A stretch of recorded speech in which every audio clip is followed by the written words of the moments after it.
G'day guys, M8T5 here, and today I'll be reviewing The Last of Us PS4 Remastered Edition. So The Last of Us is a third-person action-adventure survival horror game which is developed by Naughty Dog. It was released back in 2013 as a PlayStation 3 exclusive title, and now over a year later a remastered PlayStation 4 edition has been released with improved visuals, frame rate, and contains the multiplayer map packs and additional single-player adventure left behind, all on the same disc. And this game tells the story of Joel and Ellie and their incredible journey across a dangerous but beautiful post-apocalyptic United States. The world is overrun by this unique infection that is called the cordyceps fungus, which is actually a real thing, but in real life it only affects insects. So this game is like a what-if for this fungus, and the result is original and terrifying. So Joel is in his 40s and he's been dealing with this post-apocalyptic state for 20 years now, but Ellie is only 14 and was born during the outbreak, so we have very different characters, each with different viewpoints of the world. The government have set up these organised quarantine zones with strict rules and curfews,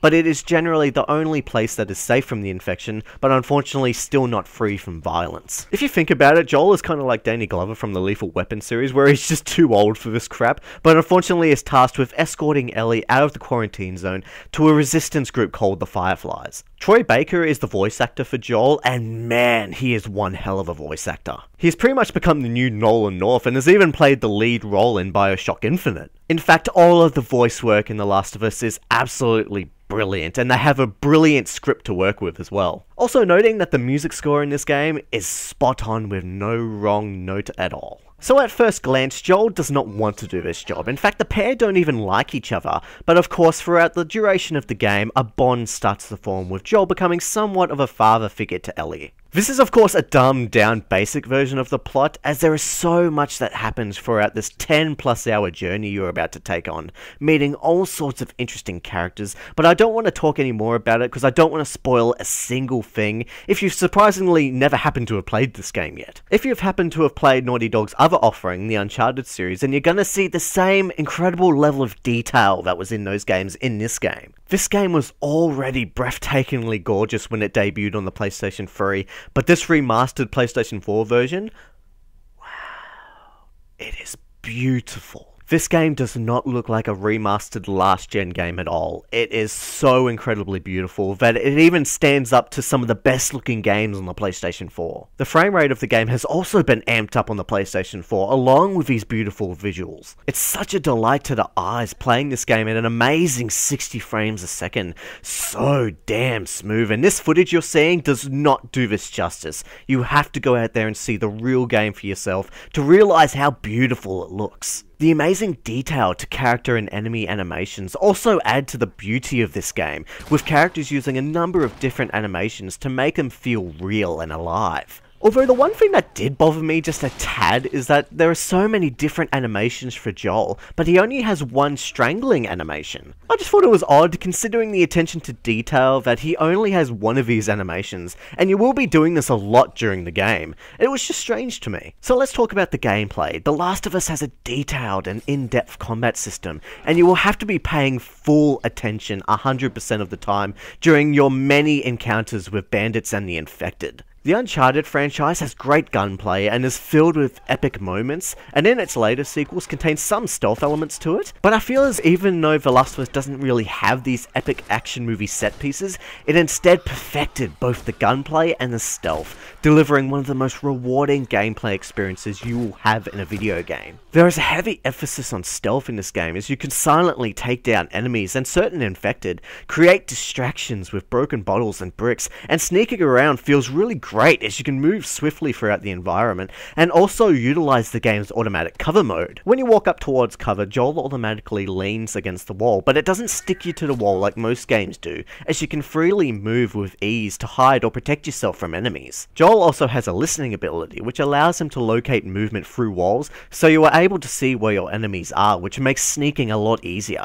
But remember, this is only for the easier difficulties, otherwise you will have no such ability and will have to rely on purely sound and sight. Of course, there is a large variety of weapons, from lead pipes and baseball bats, to pistols, shotguns, machine guns, and bows. The list goes on, and there are plenty of ways to utilize each weapon for different situations. But this is a survival game, and the one thing I really love about this game is that you have to scavenge absolutely everything if you want to have enough supplies to stay alive. This is the kind of mechanic I was expecting to see in the Tomb Raider reboot, but it ended up being more of an Uncharted clone. You have to constantly search cupboards, drawers, tables, and all over the environment to find that one shotgun shell to get you through the next fight. Along with ammo, you can also find scrap parts, which can be used at upgrading tables throughout the game to upgrade a number of different stats for your weapons. You can also find pills, which are used to upgrade Joel with improved abilities such as faster healing and so on. And not only these, but you can also find scrap pieces of items that can be used to craft equipment from molotovs and bombs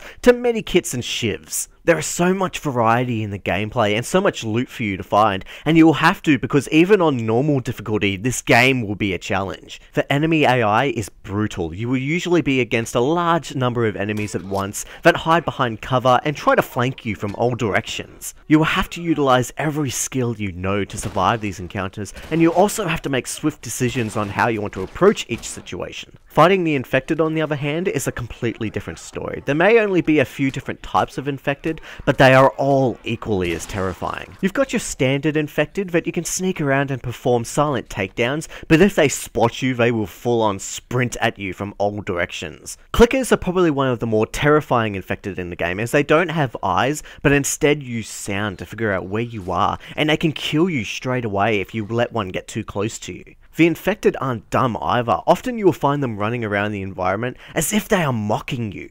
Running from cover to cover, poking their heads out, and making all sorts of terrifying noises in the dark, and then they suddenly jump out and sprint at you. It's absolutely terrifying. So you have to be smart when you encounter these enemies, and often think outside the box on how to take them down. Can I sneak past them all? Do I have enough bullets to take them all on? And so on. So with the amazing enemy AI, I unfortunately can't say the same for the friendly AI. You will often have companions alongside you for most of the game, but often when you try sneaking around the environment, the friendly AI will do some strange things. They will often stand right in the line of sight of enemies, randomly sprint to cover, which makes so much noise that it's laughable, and also will constantly get in your way. But luckily enemies cannot spot your AI companions. This is great, but also breaks that illusion, as enemies see your companions but don't act on it, which can constantly break the incredible experience. But when it comes to combat, the friendly AI proves to be quite useful, as they often distract and throw bottles and bricks at enemies. Another feature that has been added to the PlayStation 4 version of the game is the new photo mode, which has been previously used in infamous Second Son. At any time in the game, you can click the L3 stick and instantly go into photo mode. From here, you can alter the camera angles, change the filters, contrast, brightness, field of view,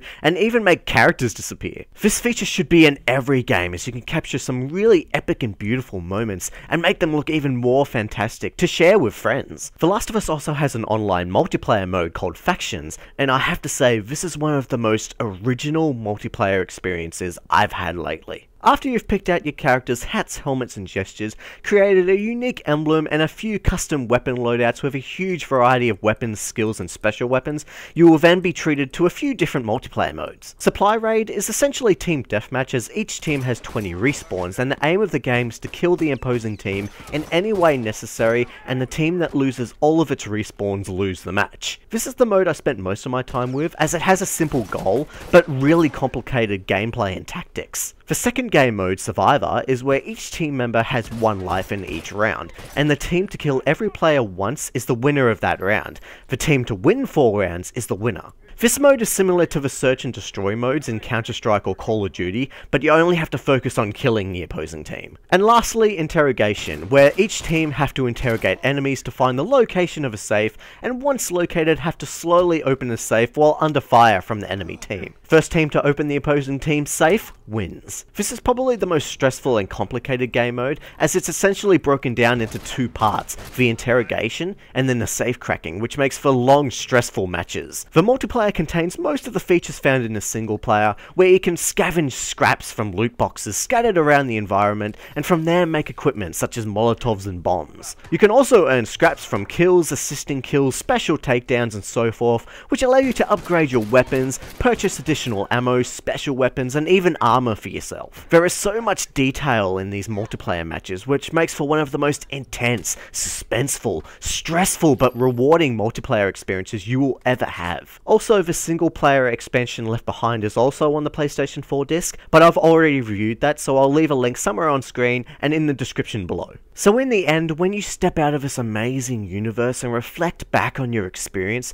you will realize that you have been playing one of the best video games ever made. It does almost everything absolutely flawlessly, and in the end rewards players with the most beautiful and thrilling gameplay experiences you will ever have, whether it's single player or multiplayer. It has perfect gameplay, score, audio design, level design, story, and even subtle moments of humor and light in the story. This is a display of what video games can achieve, and can in fact be good enough to stand up against some of the best movies, or even be better than films. So I can't give this game anything less than a perfect score of 10 out of 10. This is one of the most perfect video game experiences you will ever have, and I'm sure even if you watch this game, you will be as entertained as watching an amazing film. If you haven't played this game, it's an absolute must before you die, as this game has everything that I enjoy about video games. So did you guys enjoy The Last of Us on PlayStation 3 or PlayStation 4? What did you think of the overall experience, and did you like the PlayStation 4 version better than the PlayStation 3 version? And if there's anything you want to know about the game, leave me a comment down below and I'll go back to you. And if you like this review, remember to like me on Facebook or subscribe to me on YouTube if you want to see more. Alright guys, thank you so much for watching my review of The Last of Us Remastered PlayStation 4 edition.